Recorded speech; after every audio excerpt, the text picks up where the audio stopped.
bukan kewajiban ayah membiayai pernikahan anaknya.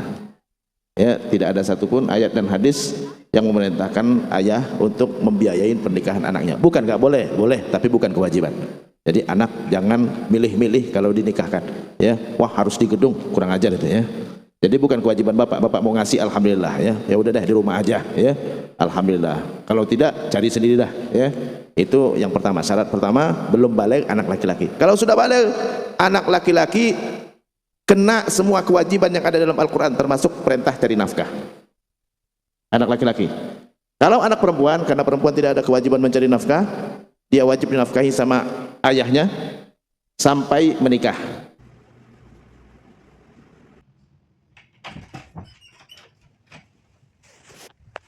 Adapun ibu enggak dibebankan kewajiban nafkah sama sekali kepada anaknya. Jadi anaknya belum balik kalau laki-laki. Setelah balik anak laki-laki sudah ada kewajiban untuk mencari nafkah sendiri. Tapi bukan berarti orang tua dilarang untuk menafkahi, boleh ya, tapi wajib sudah tidak. Wajib tidak sudah tidak ya. Termasuk bukan kewajiban ayah membiayai pernikahan anaknya. Ya, tidak ada satupun ayat dan hadis yang memerintahkan ayah untuk membiayai pernikahan anaknya. Bukan nggak boleh, boleh, tapi bukan kewajiban. Jadi anak jangan milih-milih kalau dinikahkan. Ya, wah harus di gedung, kurang ajar itu ya. Jadi bukan kewajiban bapak mau ngasih alhamdulillah ya. Ya udah deh di rumah aja ya. Alhamdulillah. Kalau tidak cari sendiri dah ya. Itu yang pertama, syarat pertama belum balik anak laki-laki. Kalau sudah balik anak laki-laki kena semua kewajiban yang ada dalam Al-Quran termasuk perintah cari nafkah. Anak laki-laki. Kalau anak perempuan, karena perempuan tidak ada kewajiban mencari nafkah, dia wajib dinafkahi sama ayahnya sampai menikah. Kalau udah menikah diserah terimakan kepada suami dan suami yang mengambil alih kewajiban nafkahnya. Yang ketiga, punya keterbatasan. Ya, kadang-kadang mohon maaf anak cacat mental, cacat fisik, ya maka orang tua tetap bertanggung jawab karena dia nggak bisa mencari nafkah, kecuali kalau dia memang walaupun cacat fisik misalnya dia bisa cari nafkah, alhamdulillah gugur kewajiban ayahnya. Nah itu 3 syarat untuk anak. Yang kedua, orang yang punya hubungan darah, punya hubungan nasab yang wajib dinafkahi adalah orang tua. Setelah anak adalah orang tua. Orang tua wajib dinafkahi. Siapa orang tua? Orang tua itu adalah orang tanpa dia kita nggak akan lahir di dunia. Itulah orang tua kita. Tanpa dia kita nggak akan lahir, yaitu ayah, ibu, kakek, nenek, buyut sampai Nabi Adam. Ya. Tentu nafkahnya bertahap. Orang tua, ayah dan ibu lebih utama dibandingkan kakek dan nenek. Ya, karena kakek dan nenek masih ada paman kita, masih ada bibi kita, masih ada orang tua kita. Tapi kalau untuk ayah dan ibu langsung kepada kita. Tapi kalau kakek dan nenek, orang tua kita sudah nggak ada, paman kita juga sudah nggak ada, lari ke cucunya. Ya, cucunya jangan abaikan kakek dan neneknya. Ya, baik kakek dan nenek dari ayah ataupun kakek dan nenek dari ibu. Ini yang akan dibahas ya. Jadi wajib seorang anak menafkahi orang tuanya. Yang dimaksud dengan orang tua, tanpa dia kita nggak lahir. Ya, tanpa ayah dan ibu kita nggak akan lahir. Tanpa kakek dan nenek kita nggak akan lahir. Sampai Nabi Adam, tanpa Nabi Adam kita nggak akan lahir di dunia. Apa syaratnya? Ini syaratnya. Nafaqatul aba wajibah ala abnaihim wa in alau. Ini disebutkan ya, nafkah untuk orang tua wajib atas anaknya, anak laki-laki bukan anak perempuan, karena perempuan tidak ada kewajiban mencari nafkah, tidak ada kewajiban mencari nafkah, maka enggak ada kewajiban menafkahi anak laki-laki. Nafaqatul aba wajibah ala abnaihim wa in alau, ya wajib bagi seorang anak laki-laki menafkahi ayah dan ibunya sampai ke atas terus sampai Nabi Adam ya. Sampai Nabi Adam ya. Alhamdulillah Nabi Adam udah enggak ada. Kalau enggak kita wajib nafkahi ya. Wa 'alal walad al-infaq ala abihi wa jaddihi li abihi wa jaddihi li ummihi aidan. Wajib bagi seorang anak laki-laki menafkahi ayah dan ibunya, kakek dan nenek dari ayahnya, kakek dan nenek dari ibunya, dan seterusnya. Bisyart, ada syaratnya. Yang pertama al-i'sar, yaitu sudah tidak memiliki sumber mata pencaharian atau udah pensiun, ya, nggak ada sumber mata pencaharian lagi. Wala yalzam al-ab bitakassub, seorang ayah tidak ada kewajiban untuk mencari nafkah kalau dia sudah tidak mampu mencari nafkah sementara dia masih punya anak laki-laki. Nah, bapak udah capek nih, udah nggak bisa cari nafkah, ya biayain. Wajib bagi anak laki-lakinya biayain, ya. Sama seperti anaknya. Kama yalzam al-ibn, ya, sama seperti wajib menafkahi anak, ya. Wa mithlul ab al-um, sama dengan ayah, ibu juga. Fa idza kana yaqdir ala ihdari quti ahadihima quddimatil ala al-ab. Kalau seandainya anak tentu saja sesuai dengan kemampuan, ya, sesuai dengan kemampuan. Kalau anak mampunya sedikit, ya sedikit berbagilah, gitu kan, ya. Kalau banyak, ya, sebagaimana disebutkan di dalam Al-Qur'an, liyunfiq dzu sa'atin min sa'ati wa man qudira alaihi rizquhu falyunfiq mimma ataahu Allah. Kalau rezekinya luas, gajinya besar, maka kasih juga yang gede juga. Kalau rezekinya sempit, berikan sesuai kemampuan. Berikan sesuai kemampuan. Kalau mampu salah satu saja, nggak bisa ngasih makan ayah dan ibu, cuman salah satu, ya, maka quddimatil alal ab, ibu yang didahulukan. Kenapa ibu yang didahulukan? Karena perempuan tidak ada kewajiban mencari nafkah dan nggak bisa mencari nafkah juga. Kalau ayah, tolong ayah usaha sendirilah, ya, saya cuman bisa ngasih satu, gitu kan. Wa idza da'al ibn anna abahu musir, jadi syarat yang pertama tadi tidak sanggup mencari nafkah. Kalau ayah mengatakan, ya, kalau anak mengatakan ayah kan masih sanggup mencari nafkah, gitu kan. Kata anak, ayah masih sanggup mencari nafkah, jadi nggak wajib saya nafkahin. Kana alaihi ayyuthbit bil bayyinah, maka anak itu harus menunjukkan bukti ayahnya memang mampu. Anak yang harus menunjukkan bukti. Mana buktinya? Bapak bisa nyari nafkah. Fa in lam takun lahu bayyinah, kalau dia enggak ada buktinya, fal qaulu lil ab, maka wajib dia nafkahi. Kalau dia enggak bisa buktikan, ya, maka wajib dia nafkahi. Buktinya misalnya, gitu kan, ya, bapak masih bisa berdagang, masih bisa jalan, ya. Kalau enggak ada modal, nih saya kasih modal, gitu kan, ya. Atau bapak masih kerja, ini belum dipecat sama sekali atau belum dipensiunkan sama sekali, gitu kan. Jadi anak harus buktikan. Fal qaulu lil ab. Fa idza kana lil ab ibnun wa bintun musiraini usimat nafaqatuhu bainahuma bisawiyah. Nah, ini kalau dalam madhab Hanafi, kalau ada anak laki, ada anak perempuan, atau ada beberapa anak, maka sesama anak harus berbagi untuk menafkahi orang tuanya. Alal mu'tamad, menurut pendapat madhab Hanafi, ya, pendapat yang dipegang, yaitu walaupun anak perempuan ikut berbagilah, ya, dengan anak laki-laki. Tapi kalau madhab Syafi'i, madhab Hambali, madhab Maliki tidak membebankan kepada anak perempuan. Madhab Hanafi, ya, tetap mengatakan bahwa anak perempuan pun ikut berbagi dengan anak laki-laki.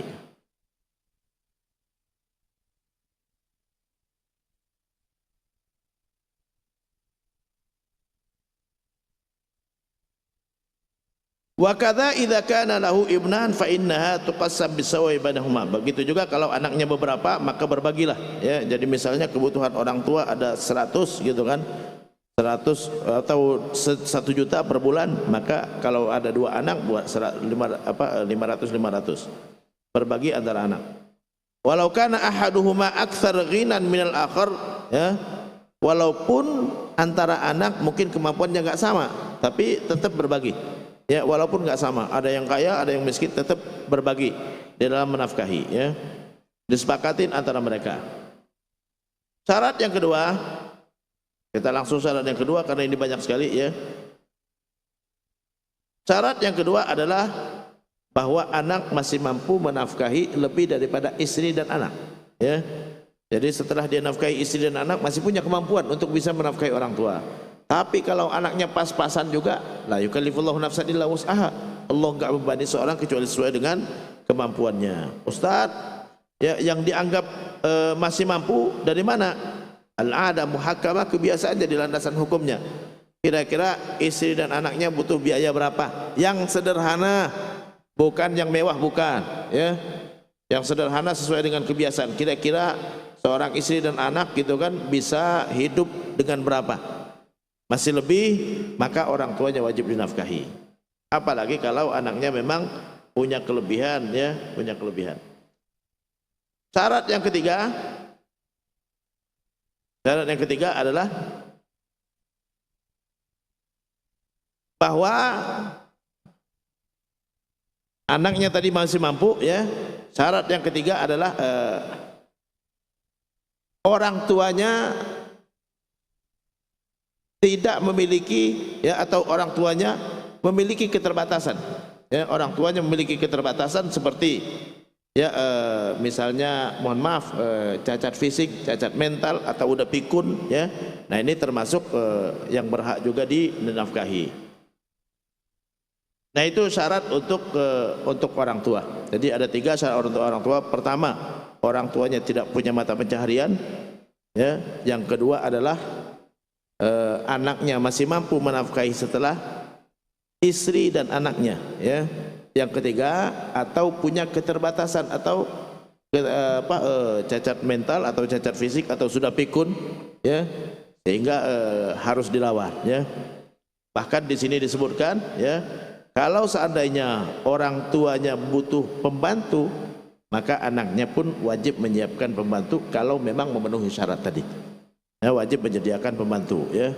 Bahkan di sini sebagian ulama pun mengatakan kalau orang tuanya ternyata, ya, butuh istri, ya, sebagian ulama mengatakan anaknya menyiapkan istri untuk orang tuanya, ya. Nah, ini disebutkan di sini walaupun ulama berbeda pendapat terkait dengan itu, ya. Nah, itu syarat nafkah untuk orang tua. Pertama adalah tidak punya mata pencaharian. Yang kedua adalah dia anaknya masih punya kemampuan, ya, untuk menafkahi orang tua setelah istri dan anak. Yang ketiga adalah punya keterbatasan atau sudah sakit-sakitan, ya, sudah pikun atau udah cacat gitu kan, ya. Maka anak bertanggung jawab kepada orang tuanya. Kalau seandainya kemampuannya terbatas, ya, antara ayah dan ibu yang didahulukan, ya. Ibu yang didahulukan. Kalau anaknya banyak, maka berbagi antara anak untuk menafkahi orang tua. Nah, ini untuk ayah, ya, orang tua. Orang tua wajib dinafkahi oleh anaknya kalau memenuhi 3 syarat tadi. Adapun setelah ayah, ulama beda pendapat lagi. Adapun setelah ayah siapa yang wajib dinafkahi? Saudara. Saudara, terutama saudara perempuan, ya. Jadi tidak boleh kita meninggalkan keluarga, ya. Jadi setelah orang tua, saudara, terutama saudara perempuan. Yang keempat, ya, yang keempat setelah saudara adalah keponakan, ya, keponakan dari saudara laki-laki, ya. Seringkali ada orang yang punya saudara laki-lakinya meninggal dan meninggalkan anak. Yang wajib menafkahi siapa? Paman dari ayahnya atau saudara ayahnya. Itulah yang wajib menafkahi, bukan ibunya, bukan. Islam tidak membebankan kepada perempuan untuk menafkahi, ya, kecuali tadi mazhab Hanafi, ya, mewajibkan untuk anak perempuan menafkahi orang tua bersama anak laki-laki. Tapi mayoritas ulama mengatakan perempuan tidak diwajibkan untuk menafkahi siapapun. Jadi kalau ada seorang ayah meninggalkan anak, yang wajib menafkahinya adalah pertama kakeknya dulu. Kalau kakeknya udah nggak mampu juga, maka diambil alih sama saudara ayahnya, yaitu pamannya, ya. Nah, itu keponakan. Kemudian setelah keponakan adalah bibi, ya, bibi, terutama bibi dari ayah, ya, itu wajib dinafkahi oleh keponakannya, bibi. Jadi jangan sampai kita mengabaikan bibi, ya, terutama bibi dari ayah dan juga bibi dari ibu. Nabi dalam hadis mengatakan al-ammatu abun wal khalatu ummun, ya. Jadi paman dari ayah, bibi dari ayah sama dengan ayah, Ya, bibi dari ibu sama dengan ibu. Jadi kita nggak boleh mengabaikan, apalagi kalau seandainya keponakannya termasuk orang yang mampu, ya nggak boleh diabaikan, nggak boleh diabaikan, ya. Jadi itu keluarga yang berhak dinafkahi, ya. Kemudian setelah paman dan bibi, sepupu, ya, sepupu.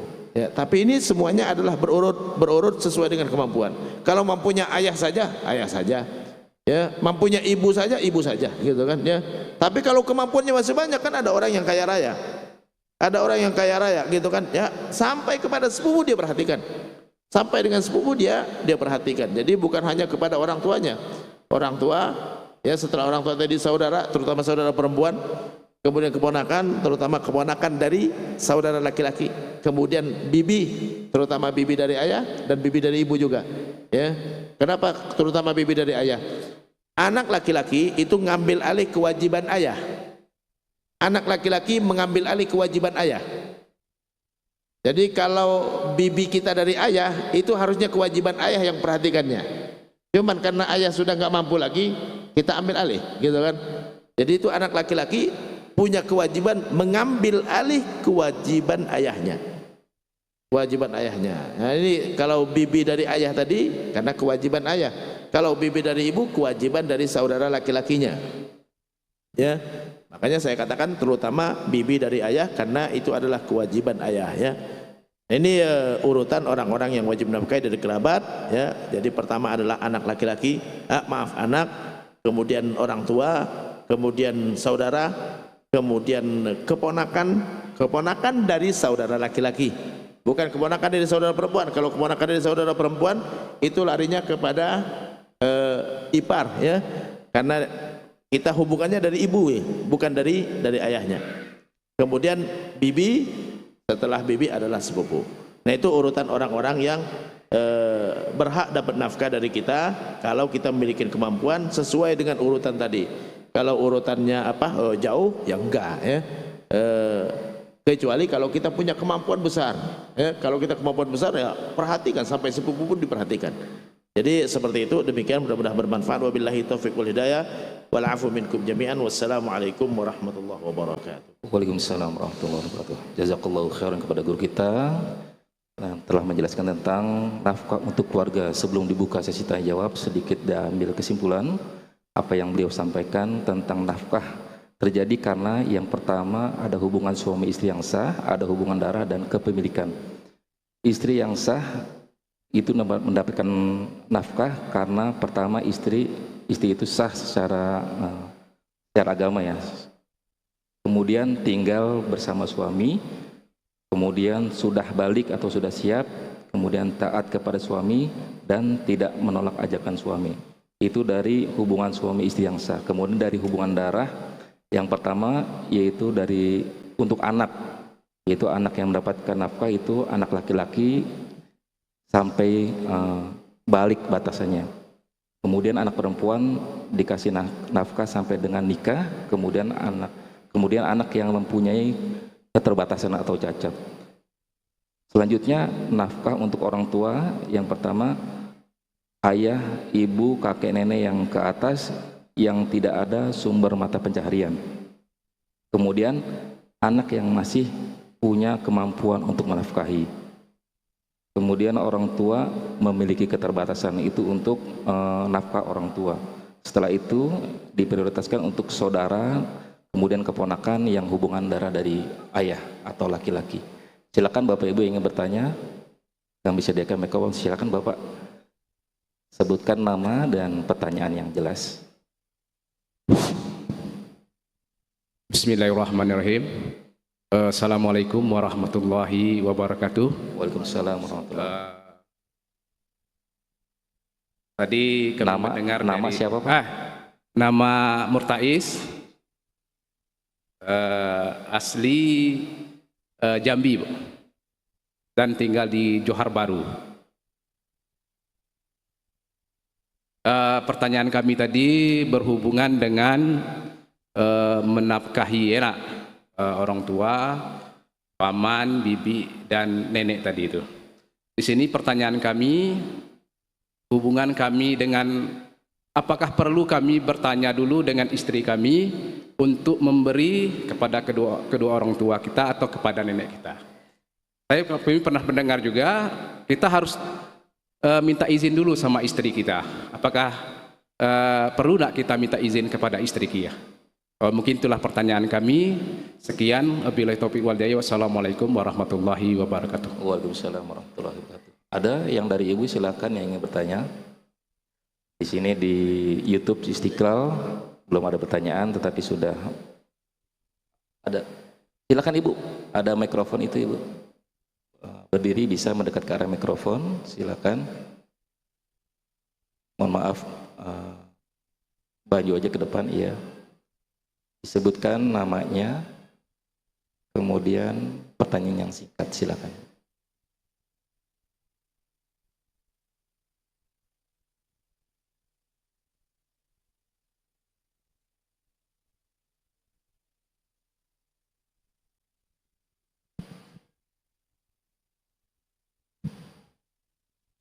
Bismillahirrahmanirrahim. Nama saya Ibu Khairia, saya dari Cililitan.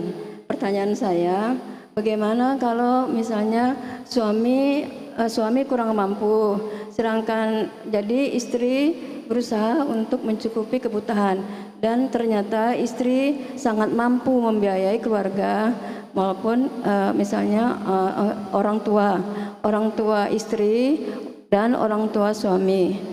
Bagaimana itu hukumnya Ustadz? Assalamualaikum warahmatullahi wabarakatuh.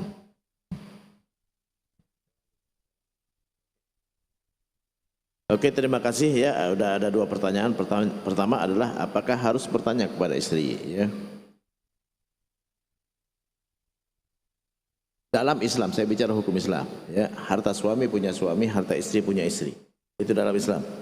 Ya, seringkali orang menganggap bahwa harta istri punya suami, punya istri, harta suami punya istri. Padahal dalam Islam adalah harta suami punya suami, harta istri punya istri. Hanya bedanya suami ada kewajiban menafkahi istri. Menafkahi istri itu adalah memenuhi kebutuhan istri. Itu ya. Jadi bukan berarti harta suami punya istri, ya. Jadi di saat suami mau memberikan hartanya kepada orang yang wajib dia nafkahi selain daripada istri dan anak, tidak harus tanya sama istri. Ya, tidak harus bertanya kepada istri. Ya, dan nggak perlu juga istri tahu juga, gitu kan? Tapi kewajiban kepada istrinya jangan diabaikan. Dia tetap nafkahin istrinya, berikan nafkah yang cukup kepada istri dan kepada anaknya. Adapun selain daripada itu, ya, tidak ada kewajiban untuk memberitahu kepada istri. Ya, terutama saya tegaskan ya, untuk orang tua ya, jangan disuruh dia minta kepada istri kita. Kan ada kewajiban kita memuliakan orang tua. Kalau disuruh dia minta sama istri, kita hinakan orang tua di depan istri. Ya, jadi terutama untuk orang tua jangan disuruh dia minta sama istri. Enggak perlu istri juga tahu ya, supaya nama orang tua tetap harum di matanya ya. Jadi kita mengharumkan nama orang tua hukumnya wajib, ya, wajib. Jadi jangan ini ya. Kalau mau ngasih tahu istri nggak apa-apa, tapi bukan kewajiban. Kalau itu dari hasil jerih payah kita sendiri. Sama dengan istri, kalau kan banyak perempuan yang kerja juga. Kalau istri yang kerja, dia punya hasil dari kerjanya, lalu dia kasihkan ke orang tuanya, nggak ada masalah. Nggak perlu juga ngasih tahu kepada suami, gitu kan? Karena bukan uang suami, bukan uang suami. Tapi kalau dia ngasih dari uang suami, kan uang suami kan ngasih uang belanja kepada istrinya, "Ma, ini uang belanja nih," gitu kan. Lalu dia mau ngasih ke orang tuanya, tanya dulu kepada suami. Kenapa? Karena ini hasil jerih payah suami. Ya, hasil jerih payah suami. Nabi dalam hadis mengatakan, "Ayyuma imra'atin anfaqat bimali zawjiha," siapapun perempuan yang memberi nafkah atau memberi infak dari harta suaminya tanpa izin suaminya, berdosa atasnya. Jadi kalau hasil jerih payah suami yang diberikan ke orang tuanya, minta izin sama suami. Tapi kalau jerih payah dia sendiri, bebas. Ya, karena itu harta dia. Begitu juga suami, kalau dia ngasihkan dari harta dia sendiri, hasil jerih payah sendiri, nggak perlu minta izin kepada istri. Ya, seringkali orang memahamin akad nikah itu ya, terlalu berlebihan. Akad itu adalah transaksi. Nikah itu hubungan suami istri. Transaksi yang menghalalkan hubungan suami istri, bukan menghalalkan harta, bukan. ya. Cuman dengan hubungan dengan akad nikah tadi, karena perempuan tidak ada kewajiban mencari nafkah, maka nafkahnya yang dari ayah diambil alih oleh suami. Ya, semua kewajiban ayah diambil alih oleh suami karena perempuan tidak ada kewajiban mencari nafkah. Ya, kan perempuan diperintahkan dalam Quran untuk tetap di rumah. Waqarna fi buyutikunna wa la tabarrajna tabarrujal jahiliyatil ula. Ya, tetaplah kalian di rumah wahai kaum perempuan. Ya, jangan pamerkan kecantikan kalian seperti yang dilakukan perempuan di masa jahiliyah. Ya, jadi dia tidak ada kewajiban mencari nafkah, maka kewajiban ayah yang selama ini menafkahinya diambil alih oleh suami. Apa yang dia dapatkan dari ayahnya, itulah yang dia dapatkan dari suaminya. Ya, apakah ayah minta izin kalau mau ngasih seseorang kepada anaknya? Enggak kan? Tapi tetap anaknya diperhatikan. Begitu juga suami, istrinya tetap diperhatikan, tetap dipenuhi kebutuhannya. Adapun dia ngasih ke orang tuanya, ya tidak ada kewajiban memberitahu kepada istri selama dia beri nafkah kepada istri dan anaknya secara cukup, gitu kan? Karena banyak orang yang bertanya ke saya, Ustadz, gimana kalau suami perhatiannya kepada orang tua tapi kita gak diperhatikan, gitu kan? Gak diperhatikan. Kalau memang gak diperhatikan, dosa atas suaminya, ya. Tapi kalau dia perhatikan semua, dia perhatikan istrinya, dipenuhin kebutuhan istri, dipenuhin kebutuhan anak, orang tua juga dipenuhi, ya bagus lagi, tambah bagus lagi, ya. Dan istri nggak boleh menghalangin suami untuk berbakti sama orang tuanya. Nabi pernah ditanya oleh sahabat, ya Rasulullah, man ahakun nas birrajul, siapa yang paling berhak terhadap anak laki-laki? Ya, siapa yang paling berhak terhadap seorang laki-laki? Qala ummuh, ibunya yang paling berhak, ya, karena ibunya sudah ada sejak dia lahir. Jadi jangan diabaikan ibu. Makanya tadi disebutkan kalau antara ayah dan ibu cuman bisa menafkahi satu, ibu dulu, ya, ibu dulu, karena ibu nggak bisa mencari nafkah, ya, karena perempuan nggak ada kewajiban mencari nafkah, maka diambil alih sama anak laki-lakinya. Jadi itu terkait dengan nafkah kepada orang tua, nggak perlu minta izin sama istri. Ya, istri juga nggak perlu kepo, ya, nanya kamu kasih orang tua enggak, ya, nggak boleh, ya, nggak boleh seperti itu, ya. Tapi kalau dia nggak nafkahi, boleh komplainnya, kenapa kamu nggak ngasih uang belanja ke saya, boleh, ya. Tapi kenapa kamu kasih orang tua kamu, lah itu kewajiban dia, ya. Tapi suami yang bijaksana jangan sampai dia kurang dalam menafkahi istri dan anaknya, ya. Apalagi dia memprioritaskan orang tua, dia ngabaikan istri dan anak, itu yang salah. Yang kedua adalah bagaimana jika istri membantu? Boleh istri membantu, tapi bukan kewajiban istri, ya, bukan kewajiban istri. Jadi istri membantu karena suami penghasilannya kecil, lalu istrinya kerja dan punya penghasilan, dan dia dengan ikhlas, ya. Udah mas, kamu untuk urusan makan aneh aja yang tackle semuanya, ya, aneh yang bayarin semuanya, ya. Untuk sekolah anak-anak aneh yang bayarin, alhamdulillah. Ya, itu dianggap sedekah, ya, dianggap sedekah dan infak fisabilillah, ya, dia dapat pahala terus, gitu kan? Bukan kewajiban dia, ya, tapi itu adalah dianggap infak fisabilillah atau dianggap sedekah. Dia bersedekah kepada suaminya, dia bersedekah kepada anaknya, karena bukan kewajiban dia. Tapi gak boleh suami maksa istri, kamu harus kerja, kamu harus ikut membiayai, gak boleh. Kan kewajiban ada di dia. Suami yang wajib menafkahi. Tapi kalau istrinya mau bantu boleh, ya. Istrinya mau bantu, apalagi kalau istrinya mau bantu, saya biayain juga orang tua kamu, alhamdulillah. Bukan kewajiban dia, bukan. Jangankan orang tua suami, orang tua istri saja dalam menurut mazhab Syafi'i bukan kewajiban anak perempuannya.